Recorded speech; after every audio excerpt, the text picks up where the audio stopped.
ভাইয়ের নামে সম্পত্তি লিখে না দেওয়ায় বাড়ি ছাড়া দাদা ও তার পরিবার। ফলে 1 মাসেরও বেশি সময় ধরে তালা বন্ধ আছে বাড়িটি। আবার দাদার জমির আলু ওইভাবে মাঠে পড়ে নষ্টও হচ্ছে। বেশ কিছু সম্পত্তি নিয়ে বিবাদও শুরু হয়েছে। আর সেই বিবাদের ব্যাপারে নাম জড়িয়েছে তৃণমূল পরিচালিত গ্রাম পঞ্চায়েত প্রধানের স্বামীর। অন্যদিকে নিজের জমির আলু দাদা তুলতে গেলে তাকে বাধা দেওয়ার অভিযোগ ওঠে ভাইয়ের বিরুদ্ধে। আর দাদার বিরুদ্ধে ভাইকে মদদ দেওয়ার ব্যাপারে নাম জড়ালো স্থানীয় গ্রাম পঞ্চায়েত প্রধানের স্বামীর। এই ঘটনা খতিয়ে দেখার আশ্বাস বিডিওর।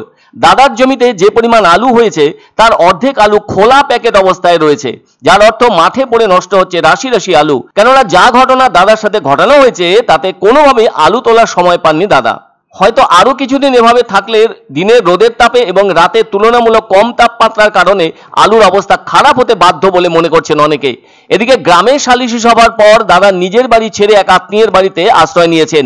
ওই দাদা অর্থাৎ অভিযোগকারীর নাম ভাস্কর মণ্ডল, বাড়ি পশ্চিম মেদিনীপুর জেলার চন্দ্রকোনা 2 নম্বর ব্লকের বসনছোড়া গ্রাম পঞ্চায়েতের আকতকলা গ্রামে। দাদার পরিবার বলতে তার স্ত্রী এবং 2 মেয়ে, মেয়েদের আবার বিয়ে হয়ে গিয়েছে।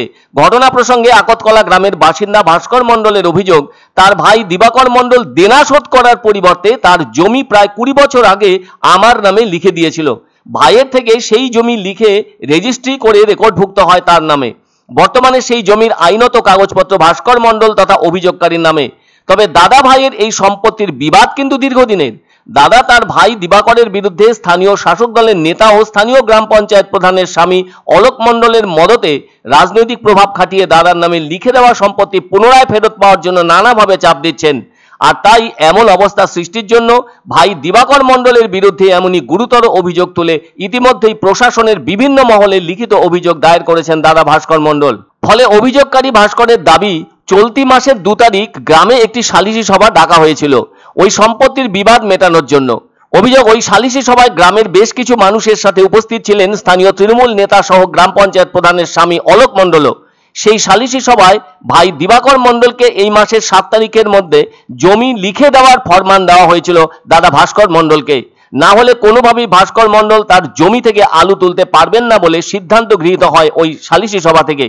কিন্তু সেদিনের সালিশি সভার নির্দেশ মেনে না নেওয়ায় একরকম চরম খারাপ অবস্থার মধ্যে পড়তে হবে ভেবে দুশ্চিন্তাগ্রস্ত হয়ে স্ত্রীকে নিয়ে বাড়ি ছেড়ে অন্যত্র চলে যান দাদা ভাস্কর মণ্ডল।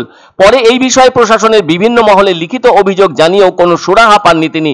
সম্প্রতি মেল মারফত অভিযোগ জানিয়ে মুখ্যমন্ত্রীর দ্বারস্থ হয়েছেন দাদা ভাস্কর মণ্ডল। এখন দেখার দাদা ভাইয়ের দীর্ঘমেয়াদী বিবাদের শেষটা কেমন হয়। আমি 18 তারিখে সমস্ত সরকারের যাতে মেল মারফত জানাই, তাতে করার পর এখন আমি মুখ্যমন্ত্রীর দপ্তরে জানিয়েছি এবং আমি আশা করছি মুখ্যমন্ত্রীর কাছ থেকে সুবিচার পাওয়ার আশায় আমি জানিয়েছি। ওখানে আমাদের ঘরের সব সম্পত্তি, মানে জমিনের সম্পত্তি, ঘরের যত ভিটা আছে সব সে রেজিস্ট্রি করে নিয়েছে। এখন কি করেছে, আমাদের নামে সে কেস করে দিয়ে সে নিজের মনে ভাবে সে চলে গেছে। এখন আমরা আমাদের জমি যেমন কি আমাদেরকে রেজিস্ট্রি করে দেই, ওয়াপস করে দেই। কেউ কারোর জমি লিখে নিয়ে থাকে বা জোর করে বা স্বেচ্ছায়, সেটা তো ওদের ফ্যামিলিগত ম্যাটার, ব্যক্তিগত ব্যাপার, সেটা ওরা আইনের আশ্রয় নেবে।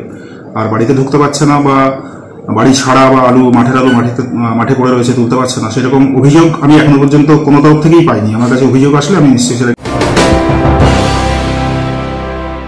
পছন্দসই সেরা খাবার খেতে হলে সোজা চলে আসুন রুচিসম্মত আধুনিক মানের রেস্টুরেন্ট রাজদরবারে। কেননা এখানেই আপনারা পাবেন ভোজনের রাজকীয় অনুভূতি। শুধু পুজোর সময়ই নয়, সারা বছরই রকমারি খাবার সরবরাহ করাই এই রেস্টুরেন্টের আভিজাত্য। আমাদের ঠিকানা রাজদরবার, রাহুতবাড়ি, বাবুপাড়া, জলপাইগুড়ি। এক অন্য অনুভূতির স্পর্শ পাওয়া যায় রয়কো ব্র্যান্ডের গেঞ্জি ও জাঙ্গিয়ায়। তাই ছোট বড় সবার পছন্দ রয়কো গেঞ্জি ও জাঙ্গিয়া। প্রস্তুতকারক জয়মনি হোশিয়ারি, কলকাতা।